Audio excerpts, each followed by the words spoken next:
वैदिक धर्मे शरीरस्य महत्वं यो वयं तां ब्रह्मणो वेदा अमृतानावृतां पुरं तस्मै ब्रह्माश्च चक्षुः प्राणं प्रजा ददुः न वै तं चक्षुर्जहति न प्राणो जरसः पुरा पुरं यो ब्रह्मणो वेद यस्य पुरुष उच्यते।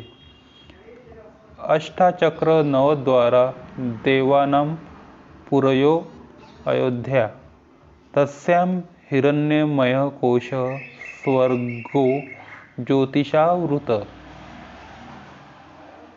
तस्मिन् हिरण्यमये कोशे त्रयरे त्रिप्रतिष्ठिते तस्मिन् यद् यक्ष्यमामन्वत तद्वै ब्रह्मविदो विदुः अथर्ववेद। जो मनुष्य अमृत से आवृत ब्रह्म की नगरी को जानता है उसे ब्रह्म तथा ब्रह्म के उत्पन्न किए सांसारिक पदार्थ नेत्र प्राण और प्रजा संतान देते हैं।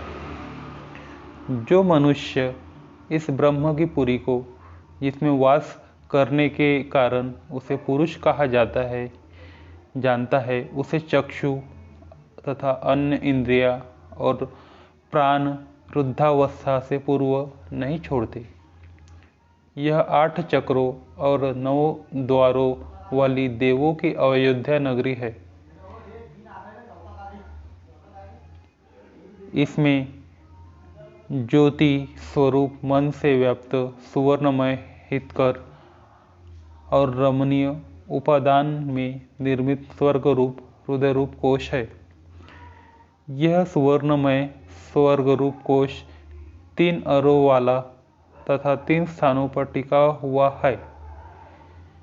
इसमें आत्मा के साथ पूजनीय ब्रह्मदेव अथवा मन विराजमान है। उन्हें ब्रह्मवेत्ता जानते हैं। यह शरीर क्षुद्र और उपेक्षणीय वस्तु नहीं है।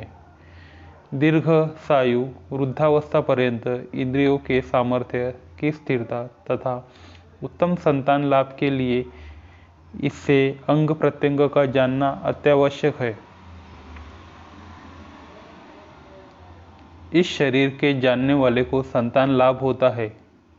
इस श्रुति वचन का आशय यह है कि संतान लाभ के काल नाम यानी गृहस्थाश्रम में प्रवेश के पूर्व विद्यार्थी दशा में प्रत्येक पुरुष और स्त्री को शरीर का सर्वांगीण ज्ञान अवश्य प्राप्त करना चाहिए। अन्य शब्दों में कहे तो शासन की ओर से प्रत्येक विद्यार्थी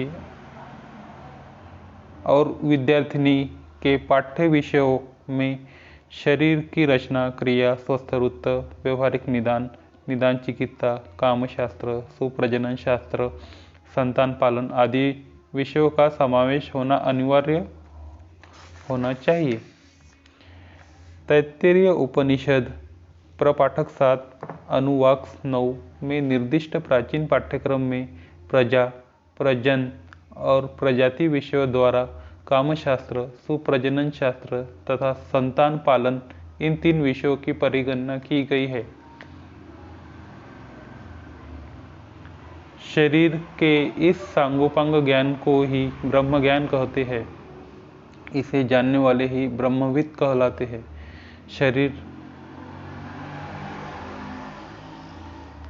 शरीर तथा उसके हिताहित आहार विहार का सम्यक ज्ञान और तदनुरूप आचरण होगा तब ही यह देवपुरी सचमुच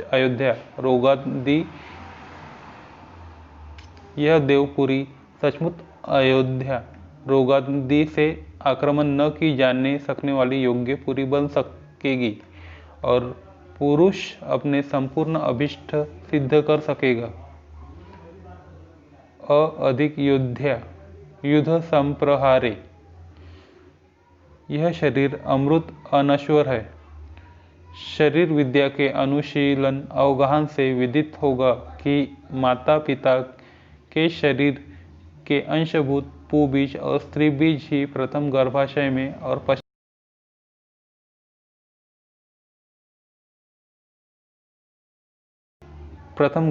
में और पश्चात उनके शरीर से बाहर रुद्धि को प्राप्त होकर संतान का शरीर बनाते हैं। इन बीजों के द्वारा माता और पिता के इतना ही क्यों उनके पूर्व पुरुषों के भी अंग प्रत्यंग का स्वरूप, मानसिक प्रकृति एवं रोग विशेष के प्रति प्रवणता प्रवृत्ति की संतान के शरीर में उतरती है। प्राचीन आचार्यों ने सत्य ही कहा है, अंगाद अंगाद संभवसी हृदयादि संभवसी आत्मा वै हृदयादि जायसे आत्मा वै पुत्र नामासी स जीव शरद शतम। गोभिल गुह्य सूत्र 2.8-81। प्रेम पुलकित पिता प्रवाह से आकर पुत्र के प्रति कहता है, वत्स तू मेरे अंग से उत्पन्न हुआ है, मेरे हृदय से तूने जन्म लिया है, तू मेरा ही पुत्र संज्ञक स्वरूप है, वह तू 100 वर्ष जी अस्तु। इस दृष्टि से विचार करें तो विदित होगा कि